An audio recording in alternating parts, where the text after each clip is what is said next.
Donc ça, c'est un de mes chums qui habite ici en Floride. Puis, c'est un gars de la construction qui faisait de la construction avant au Québec. Regardez qu'est-ce qu'il me dit. Sa paye nette par semaine, avant, c'était 750 pièces canadiens par semaine. Et maintenant, qu'il travaille en Floride, dans la construction, il est à 1300 US par semaine. Fait que ça, c'est un employé. Il gagne un salaire à chaque semaine. Juste parce qu'il travaille ici en Floride, il a doublé sa paye par semaine. Là, que ce soit en US, c'est pas même grave, à moins qu'il vienne dépenser au Canada, il y aurait un 40% supplémentaire de plus dans ses poches.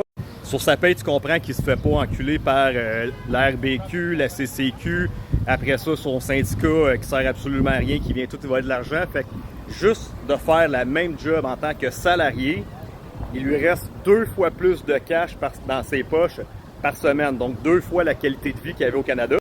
Fait que ça, c'est pour un employé qui gagne une paye fixe à chaque semaine. Fais juste imaginer si c'est toi l'entrepreneur, le propriétaire de la business, dans lequel tu ne payes pas de CCQ, tu ne payes pas de RBQ, tu ne payes pas des cartes de compétences de tes employés, tu n'as pas des gens qui viennent te faire chier sur tes chantiers, puis que parce que ton masque n'est pas correct à cause de ta barbe ou quoi que ce soit, ou qu'il te manque une vis dans un échafaud, qui viennent te donner des tickets de 4, 5, 10 000 $ juste pour faire remettre ta business. Imagine faire de la construction en Floride. Combien qui te reste de plus dans tes poches si tu n'as pas toutes ces affaires-là? De mafieux du gouvernement qui viennent te voler ton cash. Il te reste combien de plus dans tes poches par année? 100 000, 200 000, 300 000, 400 000? Dis-moi là, check ton chiffre d'affaires que tu fais au Québec présentement, puis dis-toi que tout l'argent que tu perds, c'est dans tes poches. Regarde le chiffre d'affaires que tu fais au Québec pour faire la même crise de job. Dis-toi qu'il va t'en rester 3, 4, 5 fois plus dans tes poches juste parce que tu vas venir faire de la construction ici en Floride. Puis la fin de semaine, au moins il fait beau, il fait chaud.